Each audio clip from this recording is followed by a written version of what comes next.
Today I am going to tell about Dwaraka 104வது திவ்ய தேசம். பெருமாள் கல்யாண நாராயணன் நின்ற திருக்கோலம், மேற்கே திருமுக மண்டலம், தாயார் கல்யாண நாச்சியார், ஹேமகூட விமானம், தீர்த்தம், கோமதி நதி பிரஜிக்ஷம், திரௌபதி, பெரியாழ்வார், மங்களாசாசனம், பெரியாழ்வார், ஆண்டாள், கலியன், நம்மாழ்வார், திருமசேவர், 13 பாசரங்கள், அலகாபாத், ஜாம்நகர், ஓசா துறைமுக மார்க்கத்தில் துவாரகா ரயிலிருந்து 4 கிலோமீட்டர் தொலைவில் உள்ளது. ஓரமாக இருக்கும் துவாரகா துவாரம், மோட்ச துவாரம். மோட்சத்திற்கு போவதற்கு மார்க்கம் என்ன? துவாரகை காட்டுகிறது. கடைசி திருத்தலம் மொத்தம் 7: அயோத்தி, மதுரா, மாயா, காசி, காஞ்சி, அவந்திகா, துவாரகா. கடைசியாக முக்தி தரும் திருத்தலம். கடைசி ஆண்டாள் பாசரங்கள் பாடியிருக்கிறது. மேற்கு கடற்கரையில் ஓரம் ஓசா கடற்கரையில் கோமதி துவாரகா. கோமதி நதி மேற்கு நோக்கி கடலோடு கலக்கும் இடம். மொத்தம் 5 மைலுக்கு அந்த நதி ஓடும். அங்கேயே உருவாகி கடலோடு கலக்கும் நதி. அதுதான் கரை. இப்போது கோமதி துவாரகா. நாம் ரொம்ப பிரசித்தம். யாத்திரை போகிறோம். பஞ்ச துவாரகா, தபூர் துவாரகா, கோமதி துவாரகா, பேட் துவாரகா, நாசிக் துவாரகா, மொத்தம் கங்கார் துவாரகா, மொத்தம் 6 துவாரகா. என்ன இந்த துவாரகைக்கு சரித்திரம்? இந்த ஊருக்கு முழுவதும் ஆச்சரியமான பெயர். ஒரு ராஜா, ராவணன் என்ற ஒரு ராஜா நிறைய தர்மங்களை பரப்பி பூமியில் உட்கார்ந்து தவம் செய்து கொண்டிருந்த இடம் இந்த குசேல ஸ்தலம். துவாரகா ஆயிற்று. இல்லை, குசன் என்ற அசுரன். அந்த அசுரனை அனைவருமே நலிய பிரம்மா பாதாளம் பெருமாளை பிரார்த்தனை செய்கிற அவரை கொண்டு வந்து போகிறார். குசாலை அசுரனை அழைத்தபடியால் குசால திருத்தலம். அதனால்தான் இன்றைக்கும் துவாரகா என்ற பெயர். இங்கு எழுந்தருளி இருக்கிறது பெருமாள் துவாரகநாதன். தோட்டன் என்ற ஒருவர் தாகூர் துவாரக்கு எழுந்தருளியுள்ளார். இங்கிருந்து பெருமாள் இங்கு போயில்லை, இப்போது இங்கு இல்லை. தாகூர் துவாரக்கு போய்விட்டார். அந்த கோமதி கரையில் இருந்து கோமதி துவாரகமூர்த்தியை போட்டன என்ற சுவாமி நவதுவாரகைக்கு கொண்டு போய்விட்டார். பூஜித்து பெருமாள் இன்று வஜ்ரநாராயணால் பிரதிஷ்டை செய்யப்பட்டுள்ளது. கண்ணன், பிருத்திஜன், அனிருத்தன், அவனுடைய பேரன் வஜ்ரநாதன் பிரதிஷ்டை செய்த மூர்த்திகள். இன்று உள்ள ருக்மணி தேவிக்கு துர்வாசன் சாபம் விட்டார். கண்ணனை விட்டு பிரிந்திருக்க வேண்டும் என்று. இதனால் துவாரகில் ருக்மணி தேவிக்கு தனி கோவில் இருக்கிறது. 3 மைல் தள்ளி ருக்மணி கோவில் உள்ளது. அவள் விக்கிரகத்தை கண்முன் ருக்மணிக்கு பூஜை செய்தார். அந்த விக்கிரத்தை நாம் துவாரக தேவனாக சேவித்துக் கொண்டிருக்கிறோம். கோமதி நதி. வசிஷ்டர் ஆச்சரியமான மகள். அவளுக்கு கல்யாணம் செய்ய வேண்டும் என்று ஆசைப்பட்டார். நீ ஊராக சென்று மாப்பிளை தேடு என்று கூறினாள். நான் பின்னாடியே வருகிறேன் என்று எப்படி தெரியும்? நான் திரும்பி பார்க்காமல் நீ வருகிறாய் என்று எப்படி தெரியும்? என் சலங்கைகளை கேட்டுக்கொண்டே இருக்கும். நீ திரும்பி பார்க்க வேண்டாம். இந்த ஊருக்கு வந்தாள்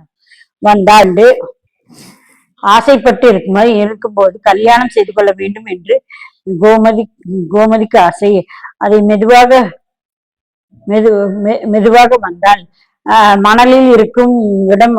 அதனால் சலங்கை ஒளி கேட்கவில்லை என்று பெண்ணின் தகப்பனார் பெண் வருகிறார்கள் என்று பார்ப்பதற்கு திரும்பி பார்த்தால் இனிமேல் உடன் நான் வரமாட்டேன் என்று அங்கே கோமதி நதியா பெருக்கெடுத்து கடலோடு கலந்து விட்டு அங்கே தங்கிவிட்டாள் என்று சரித்திரம். கோமர் துவாரகா. கண்ணனின் கோவர்த்தன் தாசனாக எழுந்தருளியுள்ளார். பெரியாழ்வார், ஆண்டாள், நம்மாழ்வார், திருமங்கை ஆழ்வார், திருமசி ஆழ்வார்கள் இவரால் பாடப்பட்ட ஊர். கல்யாண துவாரகநாதன் பெருமாள். கல்யாண நாராயணன் பெருமாள். மேற்கு நோக்கி திருமுக மண்டலம். கோவில் பெருமாளை தரிசனம் செய்ய வேண்டும். திரு விக்கிரம பெருமாளுக்கு தனி சந்நிதி. சனர்கள் சனத்குமாரர் பிரம்மனுடைய மானசீக புத்திரர்கள் 4 பேருக்கு தனி சந்நிதி. பிரதிஷ்டை. கருடனுக்கு தனி சந்நிதி, ருத்ரனுக்கு தனி சந்நிதி, பலராமனுக்கு தனி சந்நிதி எழுந்திருக்கிறார். இந்த கோவிலுக்கு 56 படிக்கட்டுகள். 56 படி ஏன் என்று வைத்திருக்கிறார்கள்? 56 கோடி கோடி ஆயிரம் யாதவர்களை குடி வைத்திருக்கிறார். 56 கோடி பேரையும் தெரிய வேண்டும் என்றால் 56 படிக்கட்டுகள் வைத்திருக்கிறார்கள். கோபுரம் 4 நிலையில் உள்ளது. சார்தம் தெரிவதற்காக வடக்கே பத்மாசுரம் இருக்கிறது. பூமி கிழக்கே பூமி ஊர் ஜெகநாதர், மேற்கே துவாரகா, தெற்கே ராமேஸ்வரம், வடக்கே ஸ்ரீரங்கம் என்று சொல்வார்கள். சார்கம் செய்திகளை வைத்து 7 முக்தி தரும் திருத்தலம். இதில் ஏதாவது ஒரு துவாரகை மாற்றுவார்கள். பெருமாளுக்கு தினப்படி கொடியை மாற்றுவார்கள். ஜெகநாதர் கோவிலுக்கு செல்லும் கொடி மாற்றுவார்கள். அதே மாதிரி துவாரகையிலும் கொடி மாற்றுவார்கள். இடையே இருத்தாலும் புயலே அடித்தாலும் கொடியை மாற்றுவார்கள். ஏனென்றால் 52 கஜம், 27 நட்சத்திரங்கள், 12 ராசிகள், 9 கிரகங்கள், 4 திசையும், மொத்தம் 52 பறக்கும் கொடி. சமர்யா போகிற போது கண்ணன் காவல் உடன் பிறந்தவள் துர்கா தேவி. கீழே விஷ்ணு துர்கை இருக்கிறார். அவர்தான் பெண் குழந்தை. இப்போதுதான் அவள்தான் பெண்ணாக பிறந்து விட்டு கம்சனை 7வது குழந்தை என்று இவர்தான் என்று கொடுத்து அவள் பறந்து போனாள். முட்டாள். 8வது கர்ப்பம் அங்கே எங்கேயே பிறந்து வளர்ந்து கொண்டிருக்கிறது. அந்த தேவிகள் தான் துர்க்கை. ஒரு நடுவில் அவளை தரிசனம் செய்யலாம். இங்கிருந்து புறப்பட்டால் கொஞ்ச தூரத்தில் படகில் கடலை தாண்டி செல்ல வேண்டும். அங்கே இருந்துதான் பேட் துவாரகா இங்கிருந்து ஒவ்வொருக்கும் தனி சந்நிதி உள்ளது. சத்தியபாமா, ருக்மணி, ஜாம்பவதி, சந்திரமித்ரா, சந்திரமித்ரா, விந்திரம் என்றால் குலசேகர் கண்ணன் கண்டுகொண்டு குசேலர் கண்ணனை கண்டுகொண்டு அவளுக்கு அழைத்து கொடுத்த ஊர். அங்க பெரிய சித்தர் படம் எழுதி வைத்து வைக்கிறார்கள். குசேலருக்கு சுதாமா என்ற பெயர். வறுமையில் வாடினாலும் மனைவி சொன்னபடியால் குழந்தைகள் பால் வாங்க கூட காசு இல்லை என்று கண்ணனிடம் என்று சொல்ல, எப்படி என் வாங்கி வாருங்கள் என்று சொல்ல, எப்படி என் நண்பனிடம் கேட்பேன்? வெட்கமாக இருக்குது என்றவன் தப்பாக நினைத்துக் கொள்ள மாட்டானா? போய் என்று மனைவிடம் கூறினால், கேட்டதுக்கு வாய் வரவில்லை என்றால் தன்னிடம் பேசி தரிசனம் செய்துவிட்டு எல்லா செல்வத்தையும் பெற்றிருக்கிறார். அவரை சந்தித்த இடம் கேட்டது வரமானால் அங்கு படகில் செல்ல வேண்டும். 12 மைல் தூரம். கண்ணன் எப்போதும் மதுராவில் இருந்து கிளம்பி மேற்கு கடற்கரைக்கு வந்தபோது கடலரசன் கேட்டு வாங்கினார் என்றே நடந்து விட்டது. இன்றுதான் நாம் சொல்கிறோம். வளைகுடா பகுதியில் எல்லாம் இடம் கையகப்படுத்தி பெரிய பெரிய கட்டடம் கட்டுகிறார்கள். அங்கே கண்ணன் அதை செய்தான். சமுத்திரராஜனிடம் பிரார்த்தனை செய்து இடத்தை ஏற்படுத்தி கடல் படகில் போய் இங்கு தரிசனம் செய்யலாம். இதுபோல் துவாரகை முதலில் இருக்கிறது. தாபூர் துவாரகை. அப்படி என்ன? அலகாபாத் பக்கத்திலேயே ஆனந்தன் என்ற இடத்தில் தாபூர் துவாரகை. அங்கே பெருமாளுக்கு ராணிய சோழன் ராயன் என்று யுத்த பூமியை விட்டு ஓடி வந்த பெருமாள் கோலையாக ஓடினார். அதாவது கம்சனை கொன்றான். கம்சனுக்கு 2 மனைவிகள். 2 பேரும் அவள் அப்பாவுடன் சென்று சாரக சந்தன் அவனிடத்தில் போய் புகாரி கொன்றான். சாரக சந்தன் படையெடுக்கிறான். 17 தடவை படையெடுக்கிறான். கண்ணன் பார்க்கிறார். பொறுமையாக எல்லா இடத்திலும் ஜெயித்தார். பலராமன் இடத்தில் சொல்கிறார். மக்கள் கஷ்டப்படுகிறாள், வேண்டாம், இந்த ஊரை விட்டு வேறு இடம் செல்லலாம் என்று, ஊருக்கே போய்விடலாம் என்று. பலராமன் போக முடியாது. கடைசியாக 3 கோடி சைனத்திலே அழைத்து வந்து மதுரையை முற்றுகையிட்டு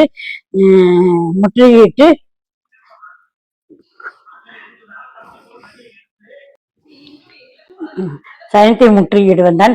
கண்ணன் ரொம்ப ஆச்சரியமாக பெருமாளை தரிசனம் செய்வதற்காக மேற்கு நோக்கி ஓட ஆரம்பித்தார். போகாதே போகாதே என்றவர் ஓடி வந்து நின்ற இடம்தான் ராணவ சோலை ராய் டாவூர் துவாரகா. இங்கு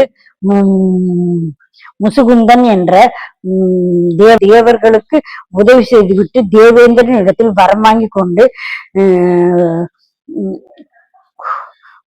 நன்றாக தூங்கிக் கொண்டு இருந்து வந்திருக்கிறான். தூங்கும் போது யாராவது வந்து கண்ணை திறந்து பார்த்தால் எல்லாம் அவர்கள் சாம்பலாகி விடுவார்கள். கண்ணன் வேண்டுமென்றே வந்து காலை இரடி ஓரமாக போனான். பின்னாடி காலை வாரினான்.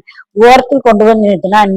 இங்கே வந்து வருவதற்கு கண்ணை திறப்பதற்கு சரியாக இருந்து அவன் கண்ணன் பார்வைப்பட்டு சாம்பலாகி போனான். அவன் கண்ணன் முன்னாடி வந்தான். எழுந்தான். ஒன்றுமே தெரியவில்லை அவனுக்கு. இங்கே பார், இவன் யார் என்று எழுந்து பார்த்தான். அப்பால் ஆகிவிட்டது. அதனால் எல்லாம் தெரிய வேண்டாம். உனக்கு அனுகிரகம் வேண்டுமா? அதை மட்டும் தேவர்களுக்கு அனுகிரகம் செய்து பெற்ற இடம் இந்த இடம் டாபூர் துவாரகா. இந்த இரண்டையும் விக்ரமத்தின் ஊர் பக்தம் மீறாவல் வாழ்வாய் ஊர் படு ஸ்ரீநாதன் ஸ்ரீநாட்சி. இதுவே புஷ்டி சமுத்திரன் என்ற பெயரில் அவர் காலையில் இருந்து கண்ணனை சின்ன குழந்தை போல் வைத்துக் கொண்டு தாளாட்டி சீராட்டி பாராட்டி பாதுஷா ஊட்டுவார்கள். பல்லை குச்சியை கூட குத்தி விடுவார்கள். திருவடியில் பாதத்தில் போட்டு விடுவார்கள். ரொம்ப ஆச்சரியமான இடம் நாததுவாரக. உதய்பூருக்கு வடக்கே நேசனுக்கு பெருமாளுக்கு திருவடிக்கு பல்லாண்டு பாடிவிட்டு வருகிறோம். கண்ணபிரான் சரித்திரத்தில் பாரத போல்கள் பிணிந்து கிடக்கும் இந்த ஊர் மாநிலம் தான் இன்றைய இந்தியான் சுதந்திரம் பெறும் காரணமாக மகானையும் இன்று அகன்று போய் இன்றும் ஒன்று உள்கா புகழை நிலைநிறுத்திக் கொண்டு வருகிறது. இங்கே செங்கோல் செலுத்தி மன்னாதி மன்னனாக வாழ்ந்த கண்ணபிரானை துவாரகா நாதாஜி என்றே இங்குள்ள மக்கள் அழைப்பார்கள். எவ்வளவு பெரிய அரசியல் மாற்றங்கள் வந்தாலும் இங்குள்ள மக்கள் கண்ணனை தங்கள் மன்னன் என்றே சொல்லிக்கொண்டு வாழ்கிறார்கள். தங்களை துவாரகா நாதாஜியின் பிரஜைகள் என்றும் எண்ணி இருமாப்பு பெய்கின்றார்கள். இங்குள்ள ஸ்ரீ கண்ணன் கோவில் மிகப்பெரிய அரண்மனை போன்று அமைக்கப்பட்டுள்ளது. இங்கு அவனது அஷ்ட மகரிஷிக்கும் அண்ணன் பலராமனுக்கு குருத்வார் என்று நாமும் சென்று ஓகே ஃப்ரெண்ட்ஸ், நாமும் சென்று துவாரகை தரிசனம் செய்துவிட்டு வருவோம். கண்ணனை தரிசனம் செய்துவிட்டு வருவோம். ஓகே, பாய்.